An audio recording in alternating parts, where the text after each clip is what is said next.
just, something happening, a tragedy happened in my family. And, I said to myself, I said, this can't be, I just can't keep seeing people at funerals. Yeah. Yeah. I Yeah. need to make sure that I'm proactive and talk to my family, text message them. So, we started a group chat, and that's been so good because people send quotes in the morning time. People just say, I love you, just so we can know that, we might not be there day to day, and people are living their lives, dealing with their families, but they can come to that little group chat and see that there's love there with our family, and that um, everybody loves one another, and they can go there if they need help or support for something. So that's big. And then community, I think it's important to be involved in the community to understand the issues that are going on around you, and see where you can help people. Because that's really where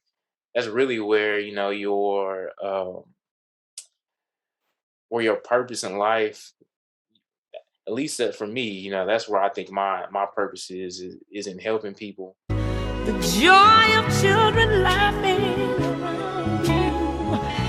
These are the makings of you. It is true, the makings of you.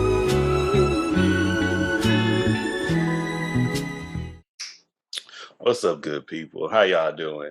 It's your host, Mr. D713 with Everything Culture.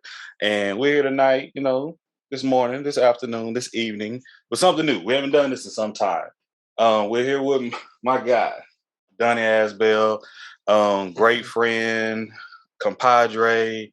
Been knowing this guy for quite a bit of my life. Like, we go back, man. And it's like high school, middle school, university.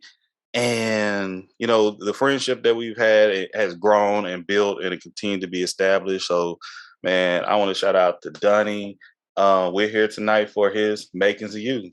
How you doing? Let me, give Donny a round of applause, y'all. How you doing tonight, man? I'm doing great, man. I'm glad to be here in the studio to see the inner workings, to see all the hard work you putting into this. It makes me proud. Hey, all the way from Tyler, Texas, man, our hometown, man, for real, for real. This is the first face-to-face interview we had in some time, so I'm excited for it. This is something that we'll continue to grow. This is going to hopefully be more to come. But yeah, let's get into the makings of Donny. All right. Okay, so Donny, how would you describe yourself? Man, how would I describe myself? I'll describe myself probably a introvert. I'm quiet, but I think I'm very thoughtful. I'm a I'm definitely a thinker. I try to be a deep thinker. Um, I'm fun, even though it take me a little while to loosen up around Brandon. It's easy. We try to make it easy. Try to make it easy. Okay. What do you identify as? Oh man, I identify as a being that is human for one. Identify as of course, a male. Um, I identify as being black. Um, I identify, you know, I think that's about it. So those are the three things I identify as. All right, thank you for sharing with us. Once again, this is the makers of you. So it's no wrong answers. You feel me? Whatever you say is the right answer because this is your story. This is your piece. This is your episode. So man, this is all about you, baby. So express how you want to express yourself. So going to our third question. How would you describe your culture? Mm. So growing up, I would describe the culture as, I come from a Tyler, Texas, of course. That's in East Texas. So I would say Southern. I would say a little mix of like country and hood. You know what I'm saying? it's a small town, but so you're in the hood, but you're in the country. So it's not like like if you in Oak Cliff or something like that. You know, I would describe the culture as like, my grandma always taught me to, you take people in, if they come around, doesn't matter what, you know, who they are, you take care of people. If somebody need to be fed, they come to your house, you're gonna feed them. So you take care of people and definitely take care of your family, um, in whatever way they need. If it's for being there, might not always be food, but food for thought, you know, spending time with them. So that's probably, I mean, also, see what else about my culture. Culture. I think that's probably it about my culture. Yeah. Coming back to that a little bit later. Yeah, So let's go back to it. thank you for sharing with me. Hmm. Okay. What is your sign? What is your zodiac sign? I think it's a Leo. Oh, Yeah. I'm not really in the zodiac, but I think mine's a Leo. you right there with your Uh, birthday a few days before mine. So we right there, we rocking together. How would you define your childhood? mm, okay. Childhood, I grew up in a home. I grew up in the home. I was the only child there. My dad, I have a brother, but he didn't grow up in the household. So I think when I was in it, I felt that it was normal. But then when I look back at it when I was an adult, I saw a lot of uh, the hardship as far as I was always provided what I needed as far as my my physical needs, but I Mm-hmm. think mentally some things were sometimes lacking, Mm-hmm. and it wasn't intentional, but I think that people were given what they could give. You can't give anything that you don't have. Absolutely understand. So but my childhood, I mean, overall I think it was good. There was some things with my mom and my dad as far as their relationship and them splitting up. That was a major thing in my life. My mom and dad splitting up, that really affected me and how I go about my relationship with my wife. So that was a big thing. Uh, but overall, man, it was just a normal childhood. Shoot, I had fun with my neighbors. I grew up in Butler College, so Okay, BC. yeah, so we had fun. My grandma lived right up the street, so that was cool. My cousins, my grandma, she raised my cousins, so I had about 4 or 5 cousins up the street that we would go play. We'd go play basketball, um, football, whatever. It didn't matter if it was 100 degrees outside. It don't matter. We walking side by side down the street, drinking some orange soda, going to the park. So we love doing that. Um, I was a little bit probably of a nerd, still is. My mom, she was big on books. Uh, that's one thing my mom instilled is that she didn't get anything right. She instilled in me that you need to work hard, especially when it comes to your education. Mm-hmm. So, I was always studying, always had a book in my face, even though honestly, I wasn't the best of student, probably because how well I did on the subject probably was in correlation of how interested I was in it. So if I wasn't interested in something, I probably wasn't doing that well. She wasn't taking no C's, but I might have, brought home a B or something. And that was still not acceptable. You know what I'm saying? She had high expectations for your education. Right. Yeah, definitely did. I went to and Brandon was talking about this. I went to Birdwell, and I went to Hubbard, then I went to John Tyler. You CUJO. know, yeah, CUJO. Yeah, I was big into. I love sports. I was a trainer, so I wasn't Mm-hmm. too. I'm not athletically gifted or anything like that. So I wanted to still be a part of the football team. So I was like, oh, let me be a trainer. I played basketball. What was it? for about 2 practices. And then the coach just said, man, you slow. You can't even, I think I was playing point guard. I couldn't even get it up the floor. So that was about the end of that. But yeah, training, that was my thing, man. I love to be around football. I love just the practices and the grind. So it was nice being a part of Untitled football. I really appreciated that. Love right there, man. Mm-hmm. Okay. You touched on it a bit a moment ago, but can you describe to us or share with us the roles of your parents in your household? Uh-huh. Yeah, my dad he worked at Tyler Pipe, and y'all know if somebody's from Tyler Pipe, y'all or from Tyler, you'll know the places that people work, and one of them is Tyler Pipe. So he worked at Tyler Pipe, and then also he had his side hustle of painting. So my dad was at work the majority of the time, and so my mom, she really took on the role of making sure that I was provided for. I wouldn't say she took the place of my dad, anything like that, but she did fill in for him.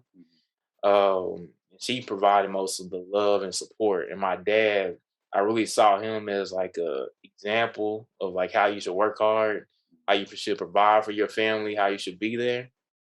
And I think that was probably like their 2 roles. It was mostly on my mom, to raise me. Shout out to the parents, man. Mhm. Papa, mama. You went into detail. Hey, I went to Birdwell for a bit. We both went to Hubbard. We both went to JT, Mhm. and we both went to actually U of H as well. Yep. But how did you feel about your education coming up in life? Man, I thought I was provided like a a pretty good education. I think that my mom being on my butt, that really helped me Hmm. because she always took the approach that, you got a book, you might not have the best teachers or whatnot, but you can go in that book and you can read it and you can get out of that book what you want.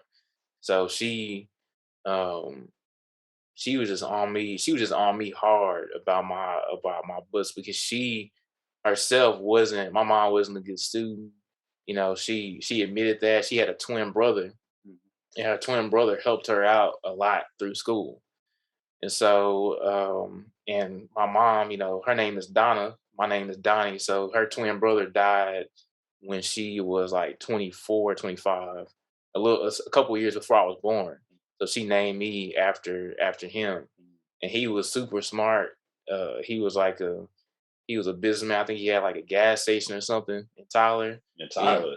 yeah, he had like a gas station, That don't and this sound is like big in to the y'all. That's a big deal. We have a gas station in Tyler, Texas, yeah, and being black. a black man. Yeah, and he Hmm. was so he was a business owner, and what I heard, he was just a hustler. He was really smart. So my mom named me after him. Maybe because of my namesake, she just expected a lot of me.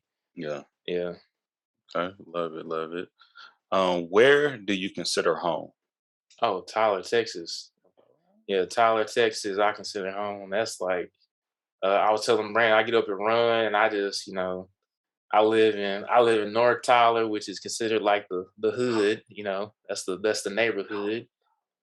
And so I love running through the neighborhood. Like that's my spot. Like, I love going down Broadway, passing Burfield Park.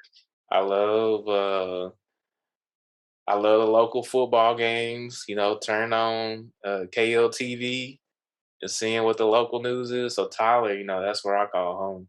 Yeah. Man, I love hearing that, especially someone that I know and I've seen leave Tyler and come back to Tyler Hmm. and have such a positive spin on it. So I Yeah. appreciate that, man. I know you're making a lot of great changes, bring your family back to it. But once again, here, y'all, we're here for the makings of Donny. So, Donny, Hmm. coming up, did you have any chores in the household?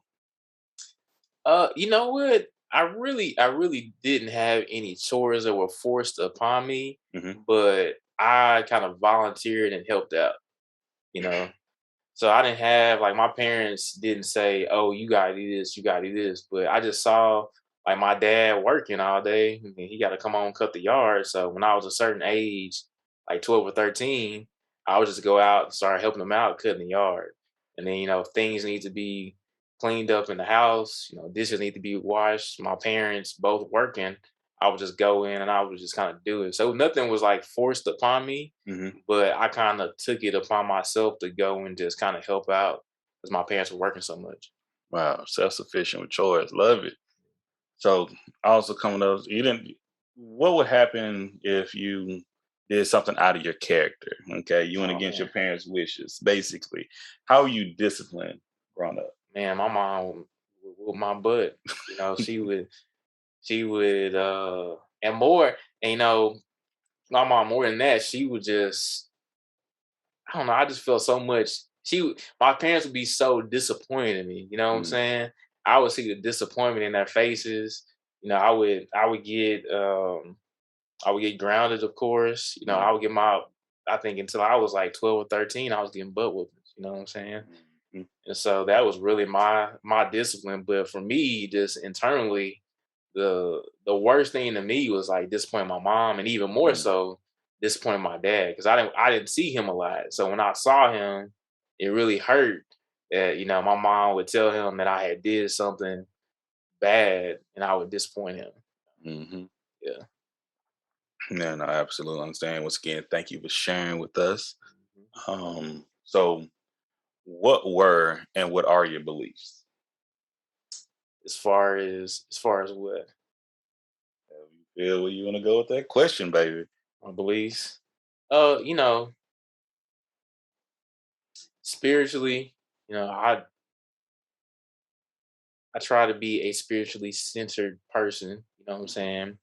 Um, I go to a Christian church, and I would say that my beliefs are, I believe in God. I think my belief structure is not all the way aligned with the Christian church, so I Mhm. wouldn't call myself Christian, but I'm someone that, I mean, I have a deep belief in God and faith, and that's kind of where I allow my burdens upon, and where I go back to get centered, you know. So spiritually, that's kind of where it starts. That's kind of like my center, um, and then but my wife, my family, they are. I was raised, I went to church. We didn't go to church as consistently when I was like in middle school or high school, Mhm. but when I was in elementary, we did consistently go to church to be a part of the church, and so that was big because that was, you did feel some type of community there, and Mhm. that was good. Um, as far as like, I guess, other beliefs, as far as like, I believe you need to, put legs on your prayers. You need Mm. to, if you pray for something, God is not going to just give it to you unless um he feels like you put the work in to deserve it. Right. And sometimes you think you have put in the work, but you really haven't. And I always ask God, thank you for what I have and what I don't have. Is sometimes those things you think you want and you don't have, those are things that you really you don't need, or you haven't put in enough work to get enough momentum to actually earn those things to Mm. keep them when you actually have them. You know, so I deeply believe that. That's one of my prayers all the time. Thank you, Lord, for what I have, and thank you, Lord, for what I don't have. Let's see what else. So I guess that's hard work. I believe in. I definitely believe in family. Mhm. I believe in community. Um, Family and community are big. I want to be more involved in the community, especially in Tyler. Um, and that's something that I need to do. Because family is really the center, and that's really where it starts. I Mhm. believe that I have two kids, so I believe that it all starts in that household. As far as the structure and that work ethic, their beliefs, their spirituality, all that stuff starts in the house, and the routines that they're given and the habits that they develop, and the nurture, the love that you give your kids, that family is very important. And that's your immediate family, but also, your aunts, your uncles, your cousins. I believe is, you need to have you need to have relationships with them. You need to come together as a family. And that's supposed to be uh that's supposed to be a safe space, where you can come and you can communicate with people, and you can communicate with your family and really feel a connection with them. Because that love for somebody is really, really important. Yeah. I recently just, something happened, a tragedy happened in my family, and I said to myself, I said, this can't be. I just can't keep seeing people at funerals. Yeah. Yeah. Yeah. I need to make sure that I'm proactive and talk to my family, text message them. So we started a group chat, and that's been so good because people send quotes in the morning time. People just say I love you, just so we can know that we might not be there day to day, and people are living their lives, dealing with their families, but they can come to that little group chat and see that there's love there with our family, and that um, everybody loves one another, and there's they can go there if they need help or support for something. So that's big. And then community, um, I think it's important to be involved in the community to understand the issues that are going on around you, and see where you can help people. Because that's really where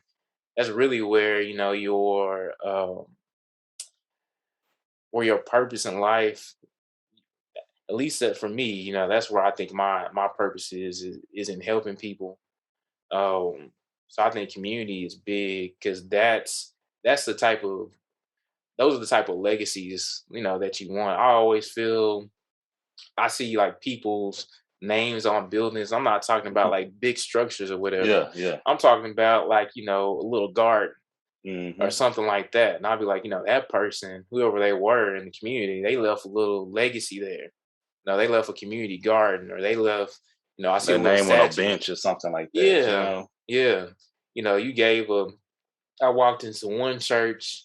It was actually at my cousin's funeral, and I saw the people there that gave to the church to pay off the mortgage. Mm. You know what I'm saying? They had their names there at the church. That's the kind of legacy that you want to leave. It's not the big legacies like you have $1 million and all that type of stuff. It's the little things you do throughout the community that probably only a few people know about, or even just know about. You might Right. be Right. anonymous, but that leaves some type of legacy for people. Makes a difference. Absolutely Hmm. agree. And thank you for what you're doing. And thank you for sharing this with us once Oh, again. And it's so unique that you just brought up community. So our next question is going to is give me 3 words that you how you would describe your community, how you feel about your community. mm, man, I think so. I would just say the community in Tyler. And also I have a community of professionals and everything. Hmm. I would say Take this your is a time. this is a hard one, Drake. Take your time, baby. That's what we do. Welcome to Everything Culture, man. But it's the makers of you, so this is your thing. So if I was just being frank, I would and one word I would use is hurting. Mm. You um Also I would use, for me, I think it inspires me because I do see uh where people have come from, you know, and the kind of their journey. Let me think about the third one. Okay, okay. Hey, But we can put a pin in that one, come back to yeah, it. we can come back to it. Yeah. Okay. All right. So we could go to another one. This is another trifecta. Okay. Um, give us what would you recommend? Give us a book, a movie, and a television series that you would recommend for us. Okay. television series might be tough. Uh, man, I read the autobiography of Malcolm X. Man, that was deep. You know, they had the Nation of Islam. They had a very man. The community was really strong there, and they had great discipline. You know, so that's one book. I think I read it a year or two ago, but that one made a big spark in my life. And Malcolm X, you know, he went to prison for 10 years, and he was like, man, he was like that gave me. He said basically he was in school for like 7 or 8 years. I think it took him some time to clean up or whatever, but he was like that being in prison that gave him the time to fully focus on this transformation. Yeah. And you know that's rare. Like people think about prisons or whatever, but you know prison is all in your mind. But him going to prison and just changing his life around, where he was on dope. You know, he was robbing people. He got caught robbing people with you know his friend. It was this. He had a white girlfriend, and I think she might have been married, right? And then another white lady that his friend was dating, and they got caught. You know, they would run a scheme to basically rob people's houses, and then Malcolm X got caught in the prison, and him just transforming his life. His name was Red back in the day, Yeah, right? Red. Yeah. So yeah, that was just that book left a heavy impression on me. Also, Man Child in the Promised Land by Clyde Brown. You know, it was kind of a similar story, like growing of age story. And I can't remember all the details of that one, but I read that one a while back. So those are probably two of the big ones for me that really made a big difference as far as it's kind of changed my way of thinking. Let's see, what else you say? We need a movie and a television series. A movie. Oh yeah, We do documentary. absolutely. Okay. Um. Once again, this is your show. You tell us what you want, man. Okay. So I think it was a documentary on YouTube. I can't even remember the full name of it, but it was like the Freedom Riders. Mm, Um. Man, that the danger that they put themselves in, and also you know them being so young. You know, these are kids at universities. mm. You know, white and black kids. You know, that were just really trying to make a difference, and they put themselves in harm's way. And just knowing that your life might not exist anymore. You know, going on a mission, knowing your life might not exist anymore, and just having that type of courage. I was like That was when I learned more about the Freedom Riders. That was really inspiring to me. So they could put their life on the line and know that okay, you know, I'm not gonna really see this through. I think we were talking to a lady in the art gallery, right? And she Yeah. was like, any great vision, you probably not gonna see it through, right? Mm. You just gonna plant the seeds. And but to really act on that, right? And know that you might not see it and put your life on the line, like that's just really inspiring to me. And I think also Malcolm X and Martin Luther King, they knew that they were gonna die. Mm-hmm. You know, they had visions of it way beforehand. Uh, you talk about like Fred Hampton, you know, Mm-hmm. most of the great leaders, even Gandhi, right? Gandhi got assassinated, but he kind of saw his through more than the others. Yeah. Um, Mm. those people, man, just to know that you're putting yourself out there fully, and I mean that probably makes you when you get up each day and you know you on in that type of spotlight, you Yeah. know you don't have any time to waste. Absolutely agree. Hmm. And shout out to Mama Gwen at the Hmm. Wild Gallery, Pacific Place, Seattle, Washington. Y'all check them Yeah, out. it's a great place. Oh yeah. Oh, much love. Um, can you think of that television series? And we'll come back to that. Television series. This one's probably a little ratchet. Uh, House of Cards. That's my favorite television series of all time Boy. on Netflix. That's probably one of their first series, I think. House of Cards, but House of Cards, that just like man, it showed how grimy and gritty politics is, and it Mm-hmm. just cutthroat and like for the villain to be the main character, like that's just that you see that, but that's not the norm. The pro antagonist. That's what we Yeah, call. I mean, he was just the villain, and you came to love, like you loved and you hate him. Like, man, these people cutthroat, Man, I had to stop watching House of Cards because me working in some of these courthouses, some folks, Mm. it's scary how realistic how whew. politics. Man, I was like, yeah, this getting. It felt like it was getting too close to home, so I can't do too much of this. It's getting a little too stressful, Ugh. But yeah, House of Cards is lit. Oh man. Oh man, I had to shut it down because people don't know how to act right, though. Okay. Going to our next question.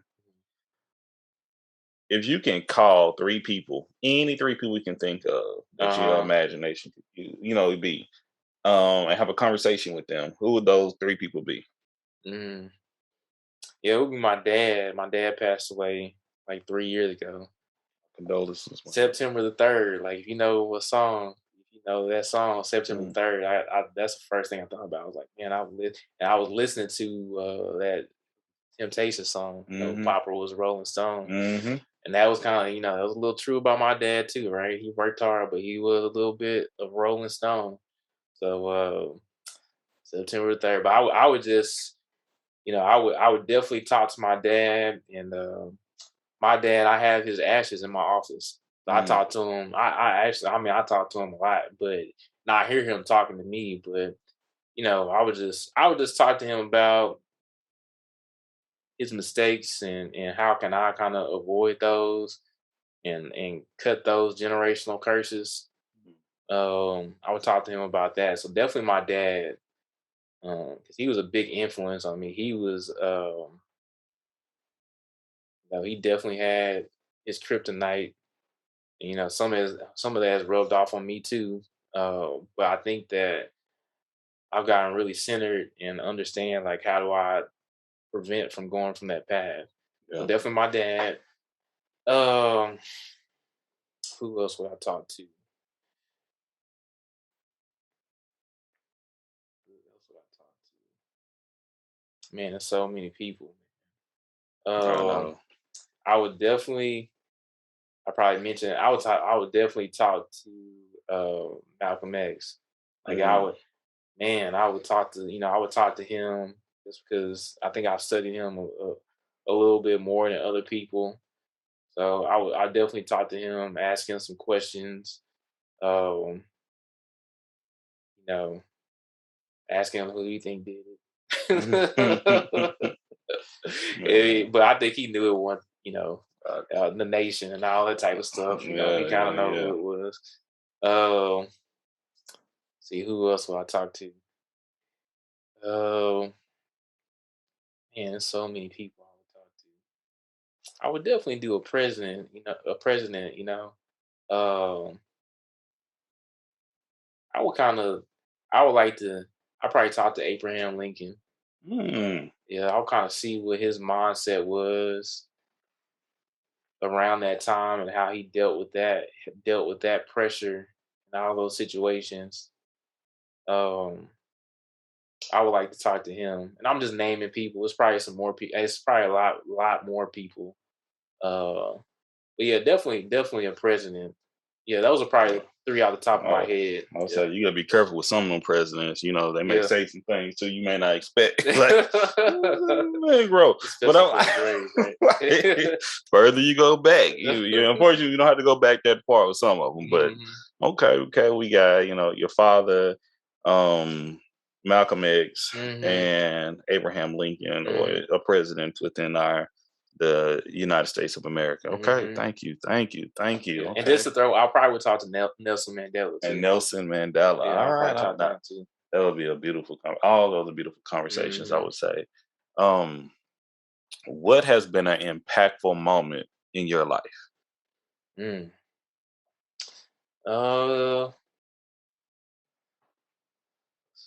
Let's see, one impactful moment. Mhm. There's been several. I think my mom and dad split, and I think that was an impactful moment in my life. Mm. Definitely splitting up a family. I don't care what you say. Like that's hard, and to think that 50% of the people in the United States, or I don't know what it is worldwide, but 50% of the people split up their family.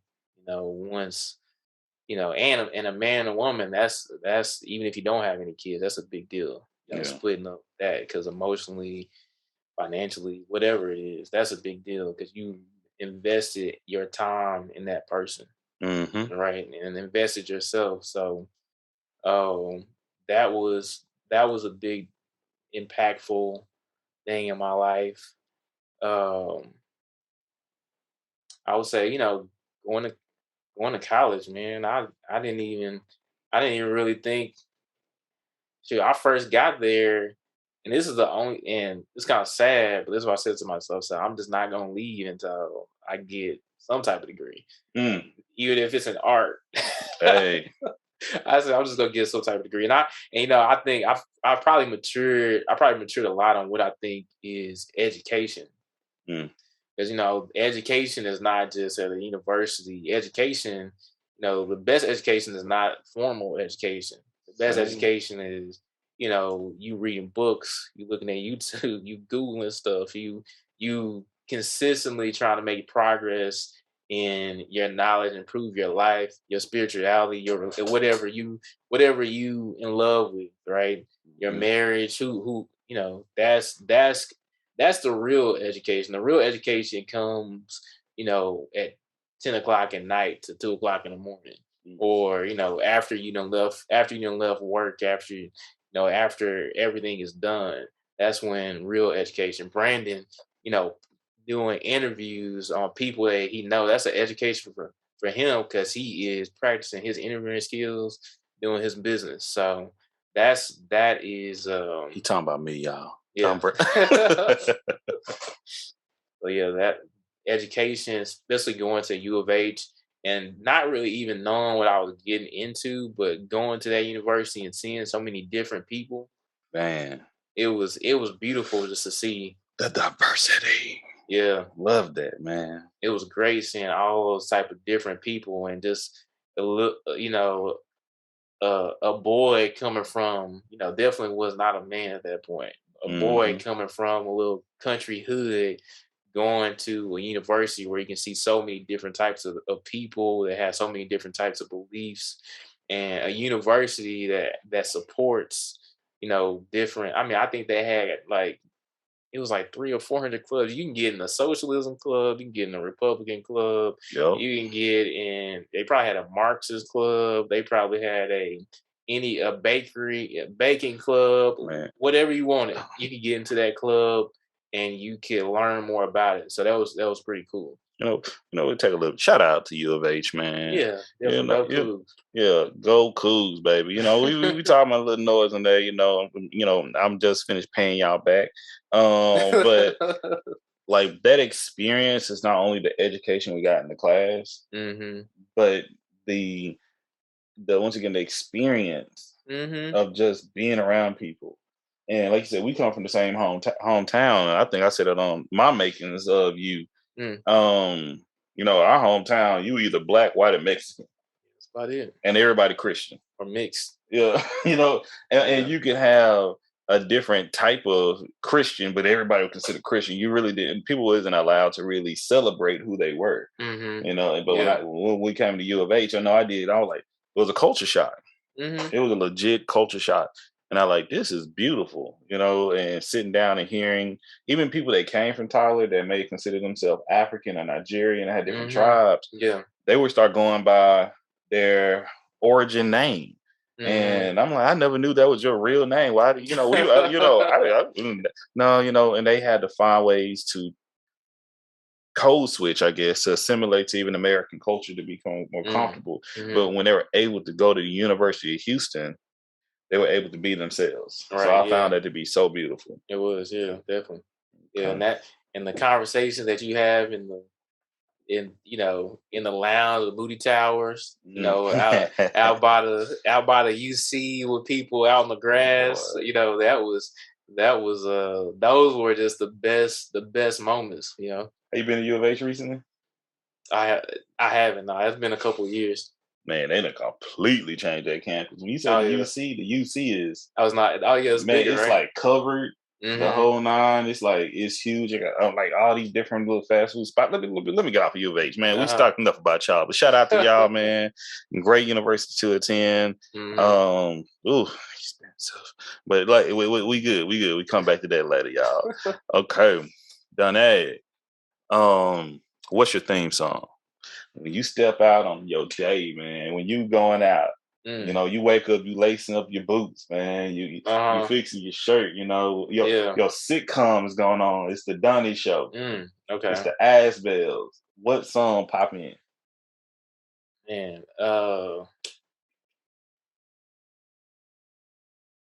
it's probably I'm neo soul, so it's like Jill Scott, he loves me E flat, you know what I'm saying? Ooh. That's my song. Just it's kind of me and my wife, that's my theme song, but it's kind of our song too. So that one, probably So What with Miles Davis. That's probably I love that one. Probably my theme songs. Okay. And quick, another disclaimer. Hey, shout out to you, Jill. We love you. Everything Culture loves you, Jill Scott. We appreciate what you're doing in this world. We are your biggest fans. So just want to say thank you. Shout out to Jill. Okay, next question. How do you define joy? Oh, peace, man. Peace. That's how I would define joy. Whatever, nothing can replace peace. You know what I'm saying? And peace is not, as I found out, is not having success at work. It's not having a big house. It's not having a nice car. It's just being completely, you can never be completely, but really satisfied with yourself, accepting where you at, accepting that I'm not perfect, but I need to, I'm still growing. I'm making progress. So I think that peace, and know that you are wherever you're at, you trying to make sure you get to that center and, get somewhere close to it and stay there. What they used to call it, staying square or something like that. What was it? Yeah. So I think peace, man, that's really defines joy for me. Cause I'm, my needs are my beautiful wife, my family, God. Those are that is what I need, and that is like my peace. Okay, love it. Thank you. What privileges do you benefit from? Black privilege, you know what I'm saying? I'm Black. That gives me a lot. People don't I think that's the main one, and this not even Black, that you were created by an incredible God. You know what I'm saying? And that you were part of this universe. You right here, you present.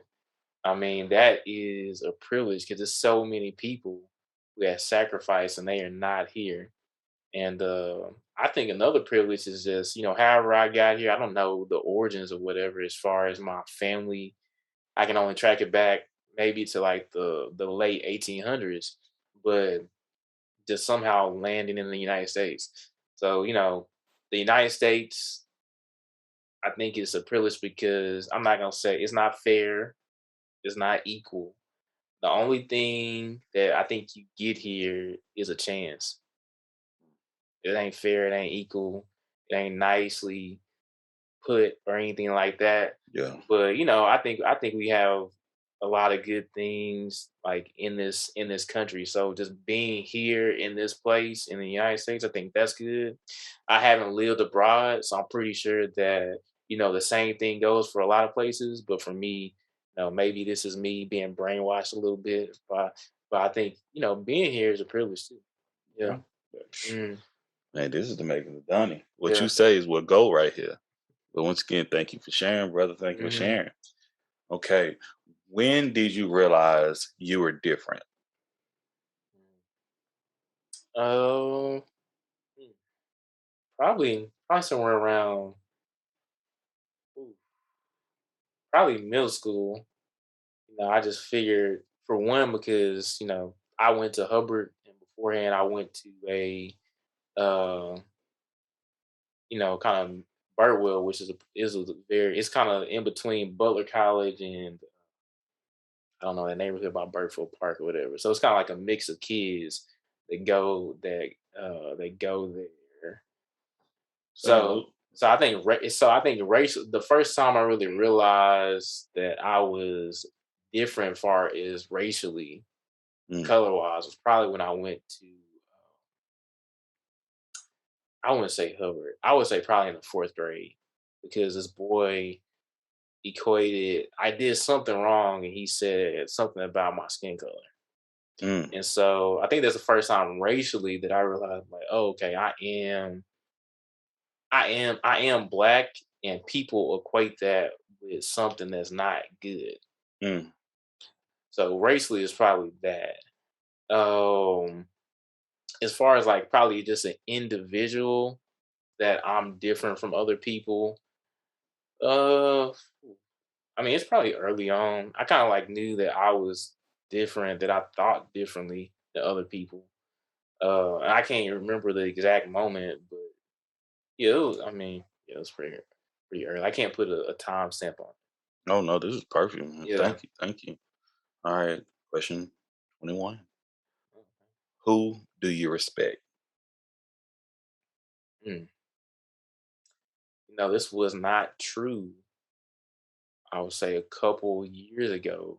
I respect myself. One thing, I gotta start with me because if I don't respect me, I'm not gonna respect nobody else. Mm. So, the first thing I respect myself. I do. I'm still working on it. I'm still I working on it. love it.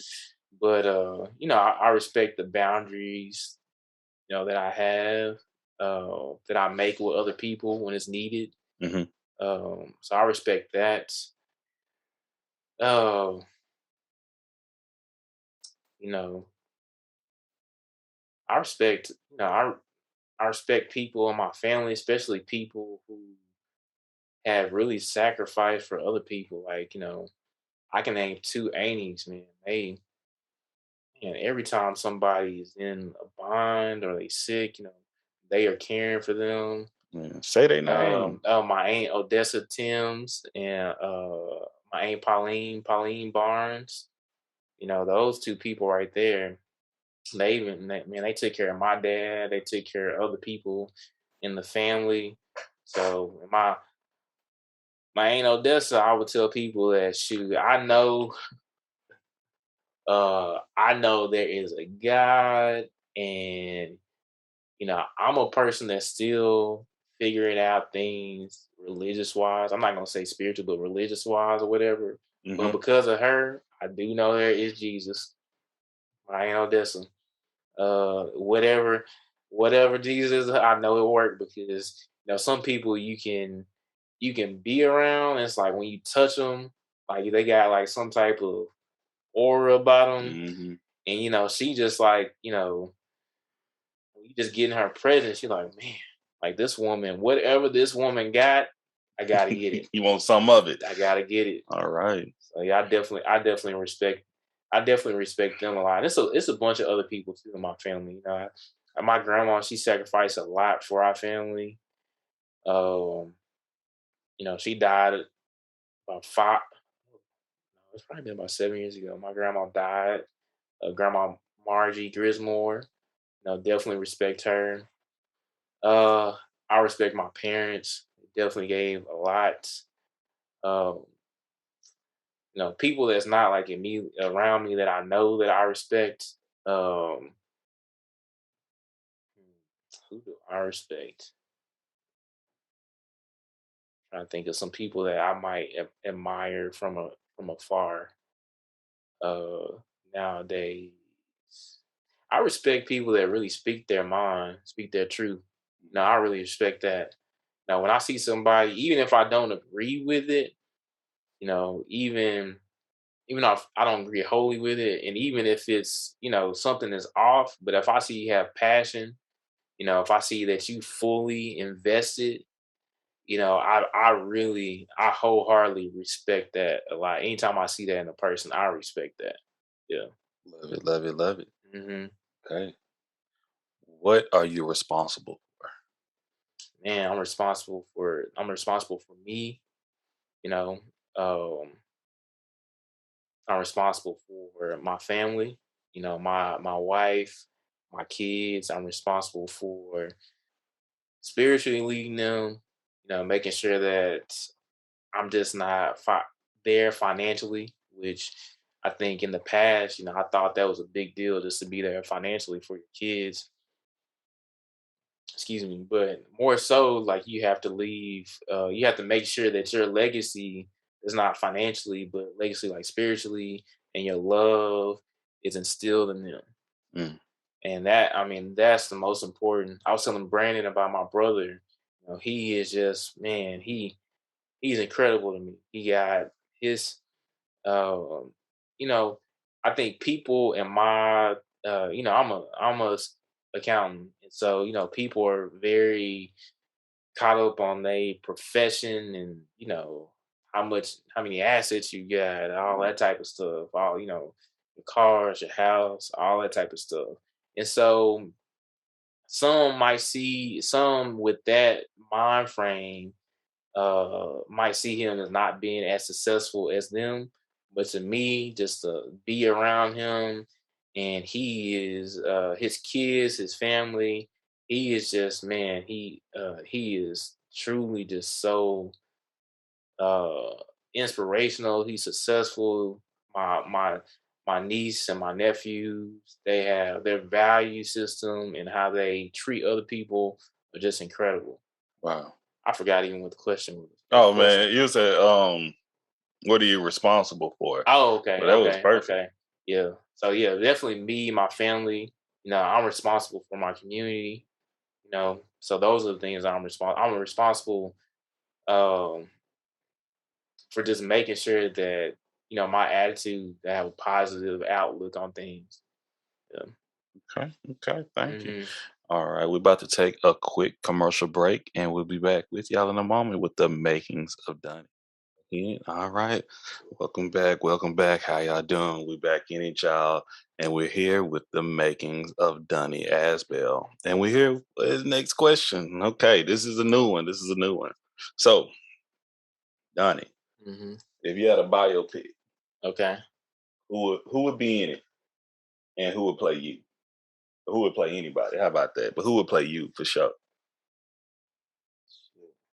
I do think it sounds so cliche, but I mean Denzel, of course. I mean that's so cliche, but but yeah, definitely the younger Denzel. Not the older one. Okay, okay. And the current version, like, he got you. I definitely. I mean, he an icon. Oh, for sure, for sure. So him. Uh, who would be my wife? See, I would say maybe like Sanaa Lathan. Okay, She okay, play Shalay. okay. I can see that. I can see that. Okay, Okay, love it, love it. If money wasn't an issue, they say you uh, had a plethora of money, okay, wealthy beyond your wealthy imaginations. Okay, okay. but you still had to keep a job. You still Mm, had to do something. mm-hmm. What would you do? Man, probably be. You know what? I'm so locked in on what I'm doing right now. It'll probably be what I'm doing right now. Wow. Yeah, so I'm so locked in. I told myself that I got something to accomplish. I got a mark to leave at my current position. So if I still Even if I honestly, even if I won a lottery, I would still probably just stay at my job and see it through because I'm I'm so big now on finishing things and Mm, finishing them out and making sure that, I want to leave a mark on whatever it is that I'm doing. yeah. So man, I'm so like in on right now about uh what we're doing at my current position. It would be it. Yeah, that would be it. Okay, okay. Love Yeah. it. Love it. Hmm. All right. This is something, shout out to Baylor the Great. This is a question came from him. Hmm. But as a brother, especially as a guest here on Everything Culture, we gotta ask this, we gotta touch in with ourselves. When was the last time you cried? Man, that was probably a week or two ago. Okay. Yeah, man. It was probably Monday 2 weeks ago. So on Mondays and like Tuesdays, I listen to like gospel music. Mm, So I get up in the so I get up, I get up pretty early you and do. then I do my meditation, my prayers, get some exercise in, drink some water, cleanse my system out, uh, and then get my cup of coffee, and then I put on my gospel music, and I be listening to Kanye's Sunday service on YouTube, and I be crying like a baby sometimes. I ain't gonna lie. Man. Oh I just man. be I just be so appreciative of just like, everything that I have, what God has given me and my family, just everything. It was probably, yeah. And I be crying off and on. Like it's so crazy because I'll be like typing away on emails, listening. I'll walk around my office a little bit. And now I don't have to hide because my kids going back to school, but sometimes, I'll be crying, I'll lock the door. Mm. I'll lock the door. But now I can just kind of like door be open, gospel music be blasting. I'll be working and crying and just and just like full like appreciation that, hey, stuff is nowhere close to perfect, but it's perfectly imperfect. Mm. And I'll be like, man, I'm just so thankful for everything, just thankful for life. Yeah. Wow, love it, love it, love it. Hmm. Man, thank you, Donnie. Thank you, man. Um, if you can go back in time and speak to younger Donnie, Hmm. what age would you go to and what would you tell yourself? And I would probably go back to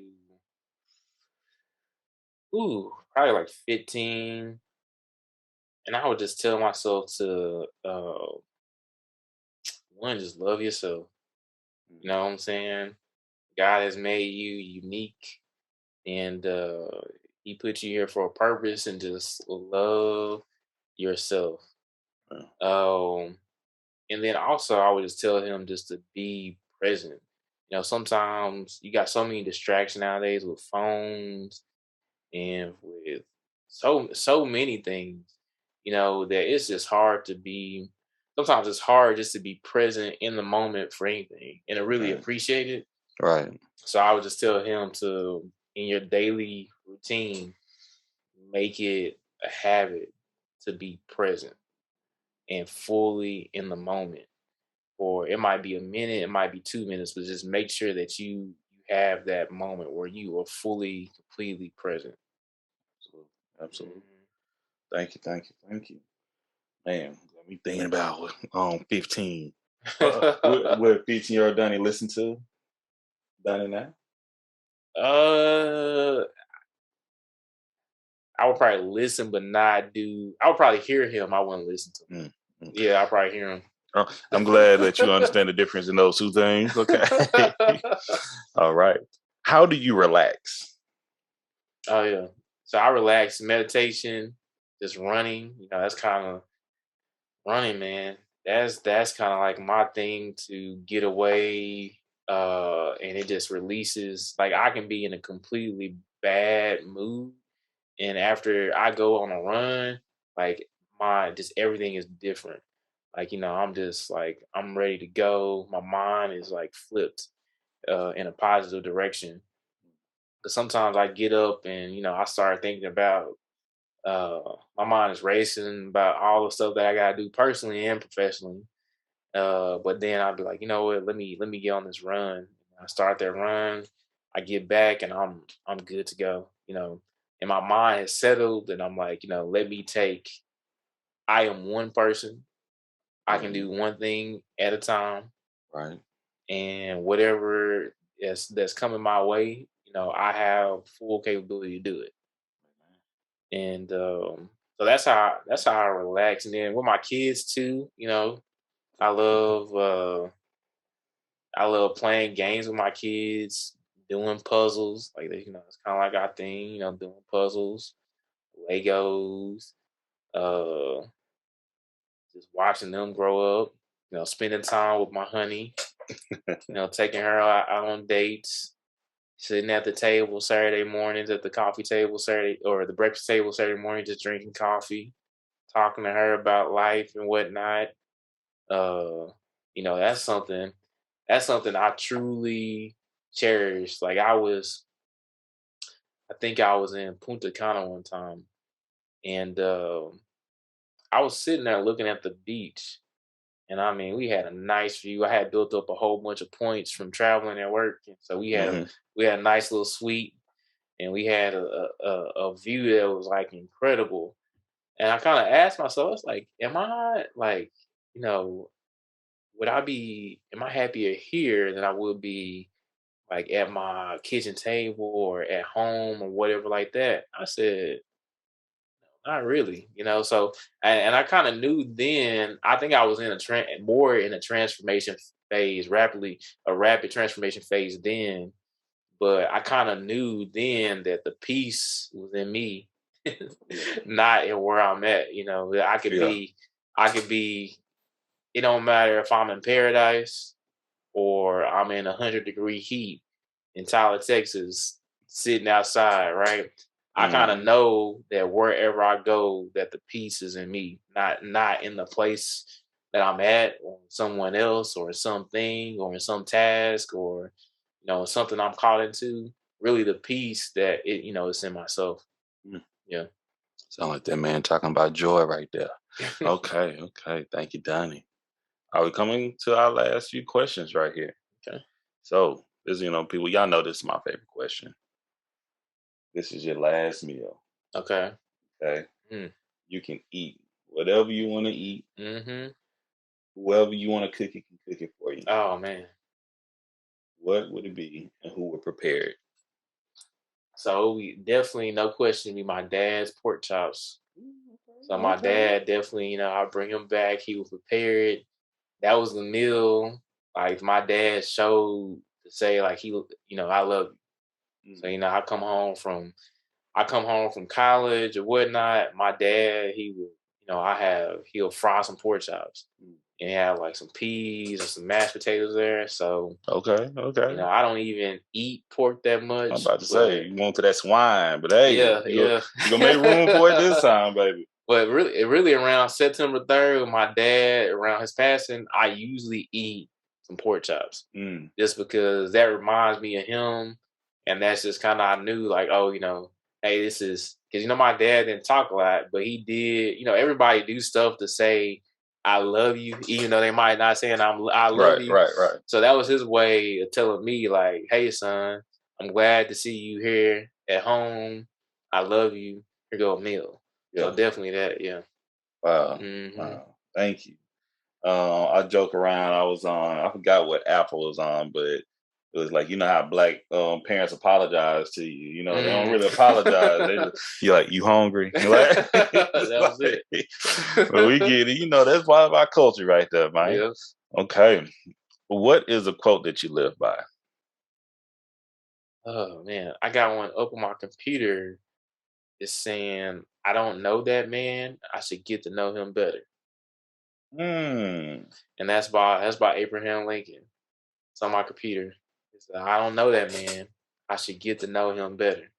So when I deal with I deal with difficult people, or or even just, man, honestly, even like just with my wife, right? Or just something when she's saying something I don't like, or she's telling me about myself, something I don't want to hear, or somebody else telling me about myself I don't want to hear.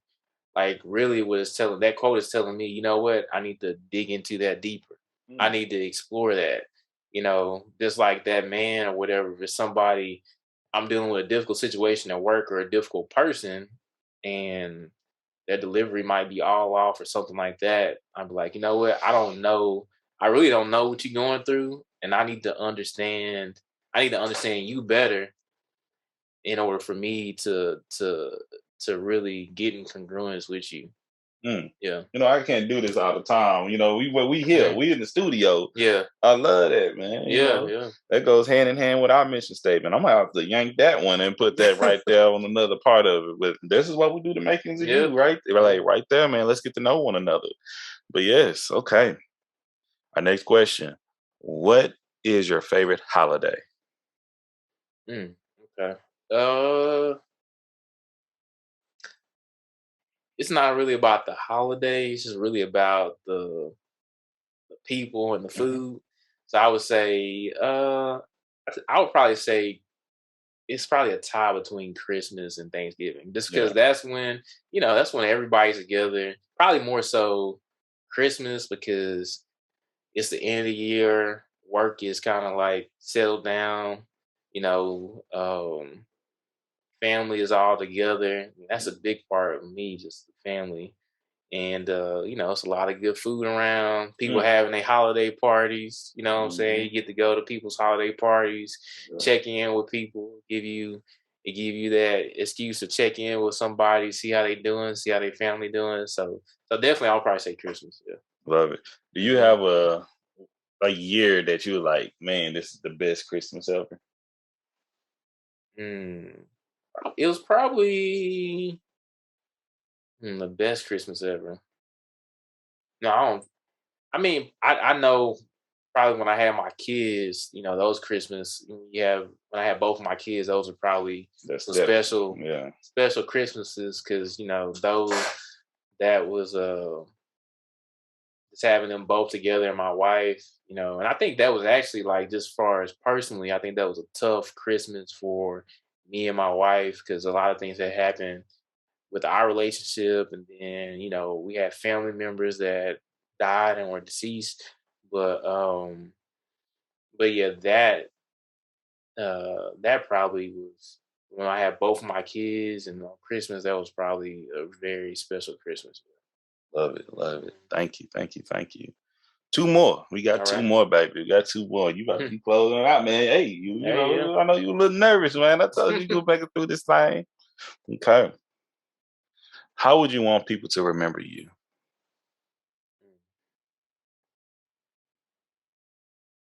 I just want them to remember me as a person that left like a loving legacy in his kids and his wife. Um, that really They just really loved everybody. They just shared his love, Mm. all the other stuff and really focused on what mattered, you know. And that's probably what I want people to remember me most as, especially in my kids. I want them to I really want them to reflect love and caring, um, being empathetic to people and to understanding them and to also respecting themselves, having boundaries, all that type of stuff. So, um, so yeah, just love, just a person, um, a being that was being right, that loved his family, um, you know, and just was cool to hang around, and really really cared for people. Love this. Thank you. The last question. Mhm. What changes are you bringing and what changes do you want to see in your culture? I think the changes that I'm bringing personally is that I'm definitely going to be involved more in like the governance of the city. I want to be on like a committee, like some type of uh committee council or something like that that involves citizens. So I definitely want to understand more of how the city works, and to be more get into some type of nonprofit to understand what the real issues are. I'm really guilty of this. I work from home. I'm right in the neighborhood, and there's a lot of things going around me. But this day and age, from working from home and all that type of stuff, you can be you can really be into your little world and not notice what's going on. Yeah. Um so just really being more involved in the governance, and trying to see what issues I can help with. And what was the second one? Second question. I know the first one was about me, about You what know, I'm what doing. changes you want to see in your culture? Oh, my culture. Um, I think just more um people just getting to know people, Mm, and that's probably people just trying to understand people. Um, Not being so quick to judge people. mm, We live in a world of man, we were talking about this weekend too, I think. mhm, We live in a world of algorithms. mm, You know what I'm saying?